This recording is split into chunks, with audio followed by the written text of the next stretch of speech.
కొంచెం పరిచయం చేస్తున్నాను. ఇదంతా కూడా మీకు స్థూలంగా.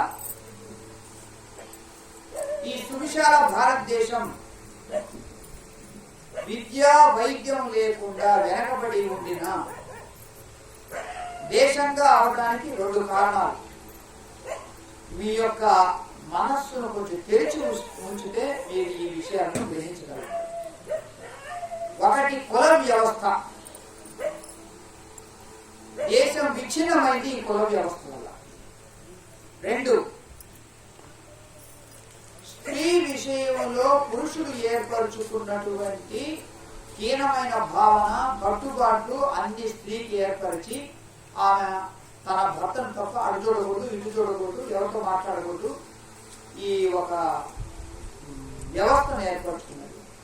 ఈ 2 కూడా ఈ దేశానికి ఒక డెవలప్మెంట్ లేకుండా చేసింది. 1947లో మనకు స్వాతంత్రం వచ్చింది. ఎలా ఉన్నామో చూడండి. 1949లో చైనా వాళ్ళకు స్వాతంత్రం వచ్చింది. వాళ్ళలాగా మనం ఇంకో 70 ఏళ్ళు జరిగినా కానీ మనకు ఆ ఒక అభివృద్ధి మనం సాధిస్తామా అని అనుమానంగా. ఇక రామాయణంలోకి కొంచెం ప్రవేశిద్దాము, లోపలికి కథలోకి వెళ్దాము.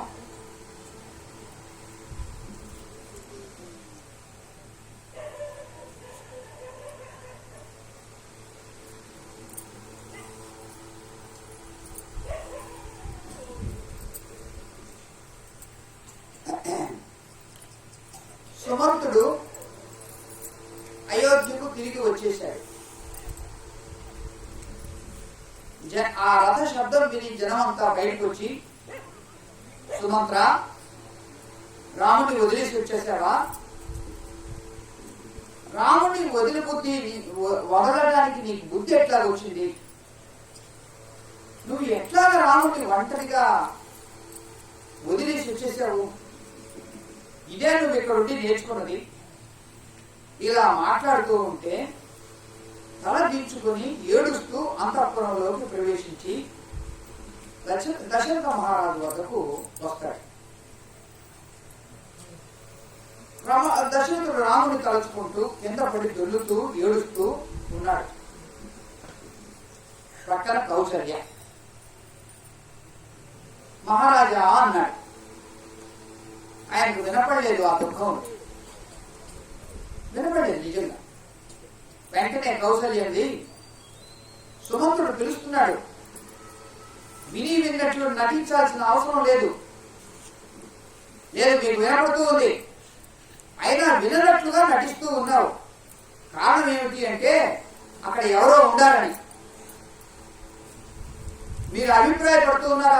ఆమె ఎవరో ఇక్కడ ఉందని, ఆమె లేదు ఇక్కడ, మాట్లాడచ్చు మీరు. నువ్వేమి అంత భయపడాల్సిన అవసరం లేదు. రాముడు అరణ్యంలోనే ఉన్నాడు, ఆయన్ని తీసుకురాలేదు సుమంతుడు. ఇక్కడ ఎవరుండాలని నువ్వు భయపడుతున్నావో ఆవిడ ఇక్కడ లేదు, మాట్లాడు సుమంతుడితో అంటుంది కౌసల్య. ఒక్కసారి చూచి సుమంత్ర అని బోరని ఏడుస్తాడు.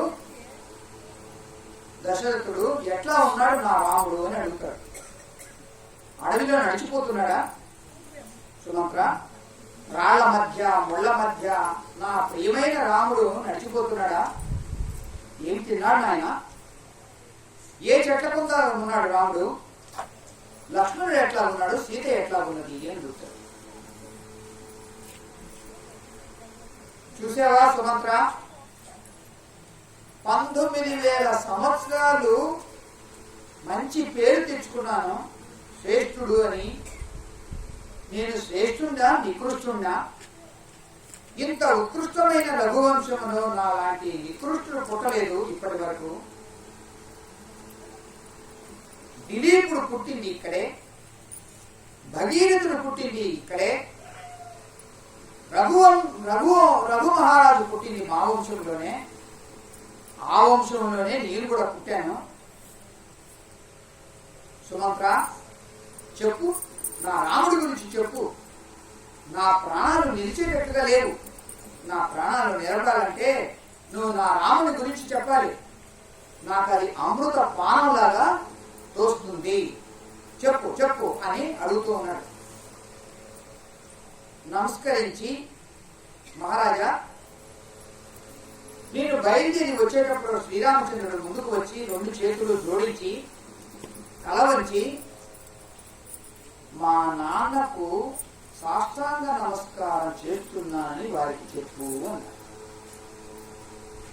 నేను దూరంగా ఉన్నానని బాధపడద్దు అని చెప్పు, నేను హాయిగా క్షేమంగా ఉన్నానని చెప్పు, నాకు ఇక్కడ ఏ కొరత వెలితి బాధ కష్టం లేదని చెప్పు, 14 సంవత్సరాలు అయిన తర్వాత మళ్ళీ వచ్చి మా నాన్నగారి పాదదర్శనం చేసుకుంటాను అని చెప్పు.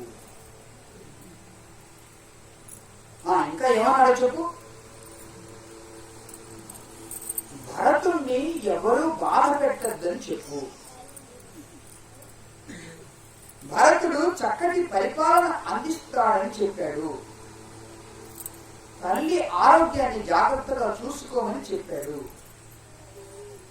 నేను దూరమయ్యాననే దురుద్దేశంతో మా అమ్మ మా పినతల్లిని అంటే కైకేయిని ఏమైనా అంటుందేమో అలా అనద్దని చెప్పు. లక్ష్మణుడు ఏమన్నాడు దశరథుడు అడుగుతున్నాడు. మహారాజా లక్ష్మణుడు మాత్రం